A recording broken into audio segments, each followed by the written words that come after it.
Is this Guili Plains? Cloud Retainer, why did you bring us here? Ganyu is of course familiar with the name Guizhong, but have you ever heard of her? Guizhong is another name of Agentis, the god of dust. She was extroverted in nature and adored social gatherings and inventions alike. Long ago, this region was yet a prosperous assembly. Guizhong often invited her friends to visit her home, reserving for us seats around the largest stone table. Sea Gazer would always bring out his latest treasure and place it upon the table. He could be quite the braggart. Though usually a mild-mannered fellow, when it came to those collectibles he was so fond of, he always loved to show them off. Paimon remembers that name. So that's what Sea Gazer was like. He was an old friend and a former rival. One has many memories of him. Once he had brought out the treasure, it would predictably become the center of attention. Neither Guizhong nor One was content to let him just steal the spotlight. So we would then also present our proudest mechanical creations. As Adepti, we were each gifted in our own ways, and naturally proud of our accomplishments in our respective fields of expertise. As a result, One often quarreled with Sea Gazer. His treasures were not even of his own making. He just used his exploration skills to dig them out of the ground. How, pray tell, could he compare to me, when every single one of One's accomplishments were crafted by one's own hand? Cloud Retainer, you are getting competitive again. One digresses. Regardless, every time an argument occurred, Guizhong would come over to watch us during our mutual lambastics. On some occasions, she would join in, and on others, she'd take one of us by the limb and start uttering the most ridiculous nonsense. What kind of nonsense? No kind of nonsense were we spared. Sometimes she would brazenly opine, why argue between yourselves when neither of you could ever hope to beat me? Other times, she would make unsolicited suggestions, such as, once you two are done arguing, let's go to the foot of the mountain and grill some meat. She always sought to make everyone happy, and one must say, she had quite the gift for it. No matter what nonsense she said, One never felt bothered or offended. It also helped that she never referred to One as that illuminated bird or ladybird. Come on, get over yourself! Anyway, just as our impassioned arguments would reach the apex of acrimony, Marchosius would bring his delectable dishes to the table. Who would dare snub the stove god and his wondrous creations? At the sight of him, we would all immediately drop the argument and prepare the table for a night of feasting and drinking. Back then, One was always bothered by how the cups Rex Lapis brought were always too square for one's taste. Can you see yourselves ever enjoying a drink from a square cup? Precisely.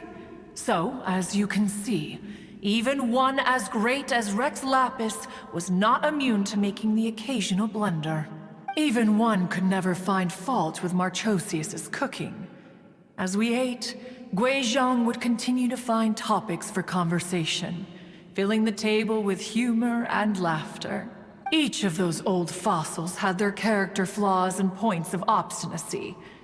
So why was it that whenever we dined together, we always had a marvelous time? We would drink together from a spot high in the mountains, until the moon set and the sun rose, and only then would the banquet finally come to an end. Streetwood Rambler would often remain to admire the flowers with Guizhong before returning to her own abode. The glaze lilies were far more abundant back then. Entire fields of them would appear to the eye as a veritable sea of flowers. Streetward Rambler?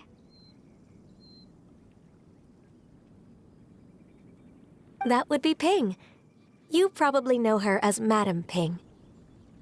Oh, Okay.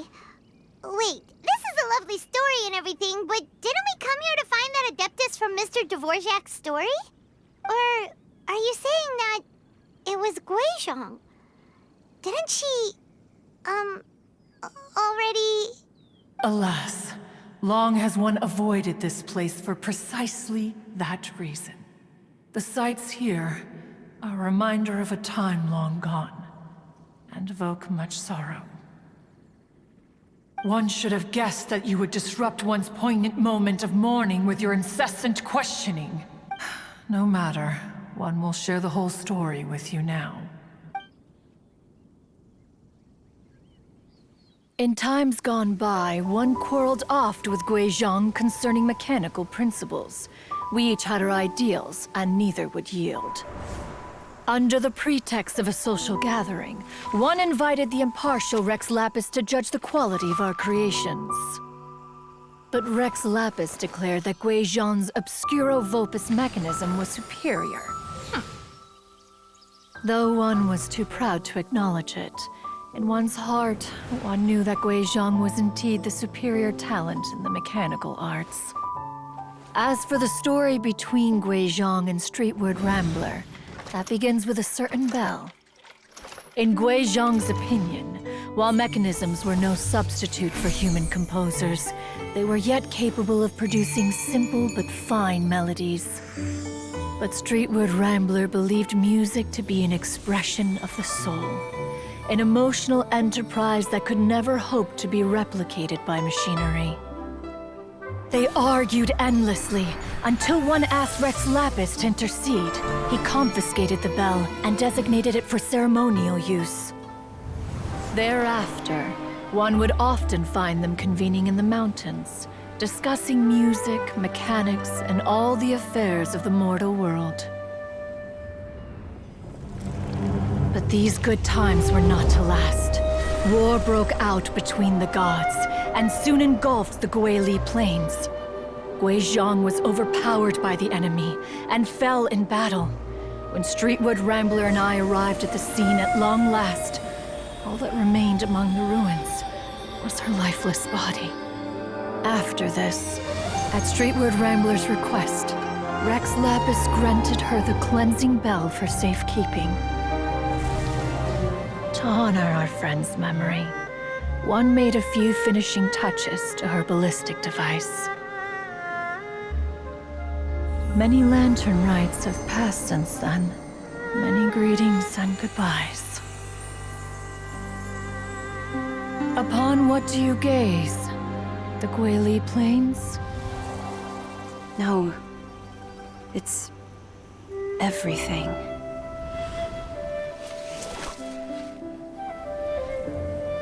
We think of human life as like a lantern that's lit one minute and extinguished the next. But are we Adepti so different? Perhaps as dust settles after a storm, we too must one day return to the world below. One has always been austere and private by nature, and has never relished socializing. One's dealings with Guizhong were born out of discussions on the discipline of mechanics. What? You have loads of friends, and you seem pretty chatty. Just because one is not ignorant of social graces does not mean one is fond of them. One is perfectly capable of partaking in conversation despite being introverted. But in the end, one is nothing like Streetwood Rambler. She is dauntless but thoughtful, not to mention eloquent and wise. Moreover, her friendship with Guizhong was far greater than one's own. Back when they were rivals, they would often compete against one another in the realm of musical composition. That cleansing bell was one of Guizhong's proudest works, having the ability to both compose and perform. Wait, that's weird. Didn't Madame Ping say she pestered an old friend for that bell?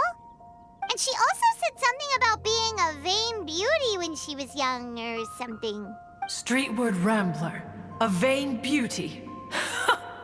My foot. That bell has a sad history. Clearly, she refrained from sharing with you the truth of its origins. since the right time had not yet come. As for her old friend, who else could it be? As soon as Streetward Rambler heard that a certain Zhang Li wished to borrow the bell, she realized that the man was none other than Rex Lapis, and that he had made an enormous decision. After all, we all have known each other for several millennia. Some things between us are implicitly understood. Whoa! So they were talking in secret code? Oh, Paimon did not see that one coming. Enough of your intrusions.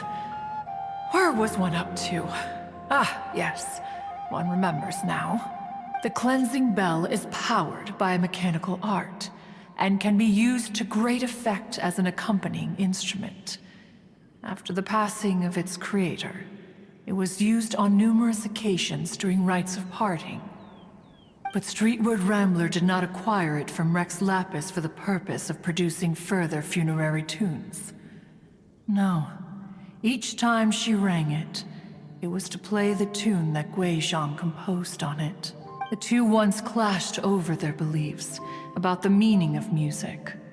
Who would have thought that with Guizhong's passing and Streetward Rambler's mourning, two tunes composed in discord would eventually become one harmonious composition? Once upon a time, Streetward Rambler also loved gatherings, liquor, and music. But after Guizhong passed, she preferred her own company. She could often be found sitting alone at a mountain summit, contemplating and reminiscing with her zither. The music would go from mournful to soothing to impassioned. Many years passed before she finally composed a melody to her satisfaction. In celebration, she played the tune to the clouds. Regrettably, one has only ever heard her play that tune once. Which brings one back to the matter you've been investigating. Perhaps it was during that performance that the ancestor of your Fontaine friend fell into the water and was saved by Streetward Rambler. But if she was so happy with the melody, why would she only play it once? One was also greatly perplexed by this. After suppressing one's curiosity for a long while, one finally approached her and asked why she would retire the tune after having spent so long on it. In response, she said, "Though the strings that played that melody survive, the one who inspired it is gone. Tell me, Cloud Retainer, when the one attuned to my soul is no longer here, who else could hope to understand this tune?" Aw, poor Madam Ping. I just remember being taken care of by you when I was young. Once the Archon War came to an end, I stayed behind in Liyue Harbor to honor my contract. Although I met Guizhong a few times, I never knew anything of this particular story. Guizhong was quite the visionary, but tragically passed before her time. Her manuscripts still lie unfinished in the realm of clouds. Blank pages give one cause for contemplation on what might have been. Had you not decided to search for that mystery Adeptus, perhaps these stories, too, would have been lost to the sands of time.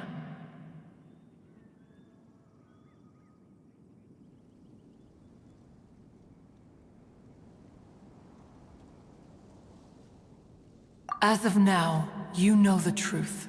That the Adeptus who rescued the drowning man was none other than Streetward Rambler. Do you intend to discuss this with her?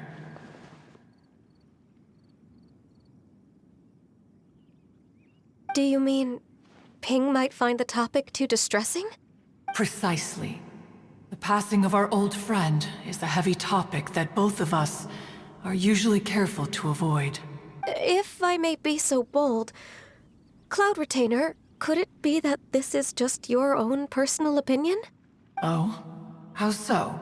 I've been in Liyue Harbor for quite a long time now, and I've witnessed many farewells along the way. So I, too, am well acquainted with the pain of the passing of a loved one. But this doesn't bring the city or its people to a standstill. They have to keep moving forward. Someone as perceptive and wise as Ping will surely have come to understand and embrace this. Though these immortal mountains have lost an Adeptus, the harbor of mortals has gained a wise elder. No loss can ever be undone,